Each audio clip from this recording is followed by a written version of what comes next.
eyes ear. The paper speaks loud and clear. Valuable slaves were sold.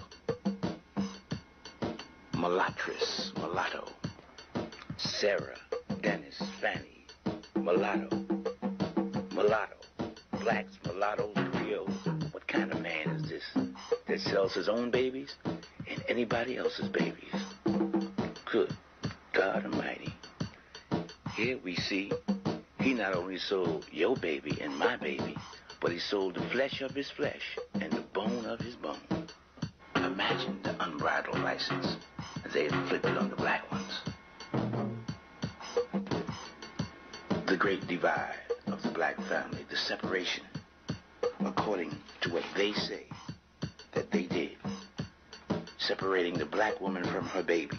Here she is in the history books of America, giving away her baby to a people who she knew would commit every type of the worst crimes of passion with malice that the human mind could think of, with unbridled license, according to their own words. This is the history of the black woman and her babies in the United States of America. By their pen, by their own admission, and by the stones of the Africans of Asia, the black woman giving her baby away to a known beast who had already inflicted the same pain on her. In stone, speaking loud, on paper, they both sing together the same song. The exploitation and degradation and crucifixion of the black people of America with unbridled license. A stone city in Asia, buried in the jungle. The history of the black people. That black woman was forced to go back to the plantation and give her love to the white woman, the slave master's baby. After she gave her baby away, they made her love his. Incredible. This is according to what they say they did. The passions, the worst passions of the human mind, rage with unbridled license. They call this the extraordinary punishment, the infliction of which included malice and fury, according to their words. The voice of their paper. Some crimes they would not divulge. That was worse than that. Naturally, the slave attempted to run away, escape from slavery in the Underground Railroad. Yes, say the pen and the stone, yea, shall bear witness against them. The slave and stone running away, and the worst thing, getting caught and brought back. Angkor Wat in Southeast Asia, coming back to face the infliction of pain. See, here's some freed slaves with the pen screaming loud, the woman and her baby being caught and taken back into slavery. Observe the fear in the child. This is their pen speaking to you. This is the power of their pen. In stone, the slaves being caught, who ran away, brought back and thrown down through a lower hell for lower punishment, being beaten, their tongues being pulled out, hung from trees, savagely beaten with bats, sticks, knives.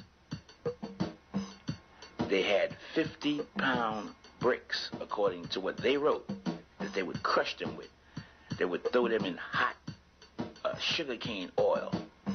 They would pour hot lead on them. This is what they say they did in this document, and here it is, screaming from a stone, bearing mute witness to what they say that they did, confirming that. Here it is right here, on paper. You see, they would put 50-pound, 70-pound weights around their necks and crush them. Why? They tried to avoid pain. Here they are with the weights and the two Africans under the weights, the Afro-Americans being crushed, and they would let them stay there in pain. What manner of people is this? What kind of people is this? Here's a woman who knew she had to go back to slavery. She said, "No, sir." She jumped out the window, confirming the effect of the slave master in inducing fear Here's the meaning of fear in the dictionary. Let the wife see that she may fear the husband. Let her see the pain inflicted on her husband. He maketh the pen speak. The pen bears witness against him. Notice the entire family, the entire plantation looking on. The woman, the husband, as they beat the slaves.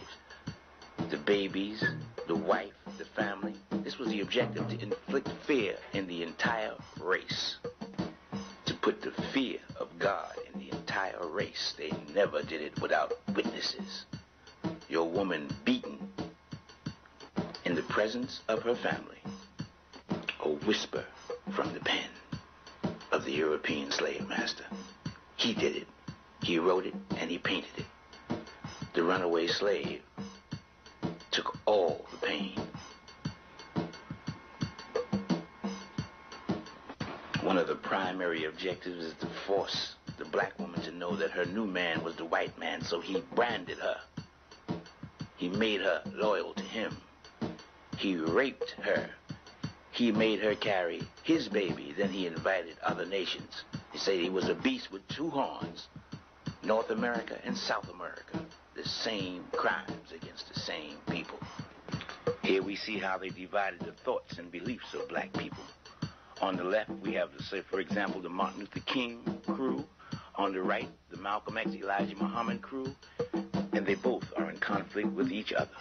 This sculpture is called Hirihara, or divided loyalty. But don't forget the runaway slave. His back bears witness to what he experienced during the entire slavery cycle. Pain inflicted on the black man. Who can argue with that? Who can deny that? And here it is. On paper, they identify and give you a definition of crucifixion: to torture with severe pain and anguish. That's the meaning of crucifixion. And they show the black man. And it's in the tradition of the people of Asia. This is the symbolic representation of crucifixion, of infliction of pain in every part of the body in Asia, in the traditions. The castration of the black man, the cutting off of his penis, the ultimate symbol of crucifixion in stone.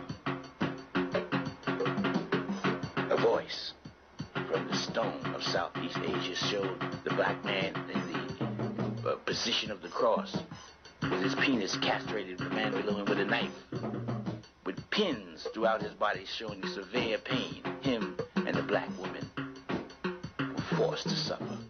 They are the Christ in Asia. And this is how they did the Christ. In stone and in paper. Before slavery, they never put him on the cross. The pen and the brick and the rock in harmony. The crucifixion of the Christ. This is the true identity of Christ. Black people know very little about this, or nothing at all. It's them that they should be worshiping, themselves. And here it is. The pregnant women, they were singled out. The Mayflower Madam pimped them, made them sell and prostitute their body on ships, and beat them half to death when they didn't bring back enough money. The Mayflower Madam, the white female. This is where the Mayflower Madam came from. They would grab that black baby and chase that family through the streets. Beating the baby was the target.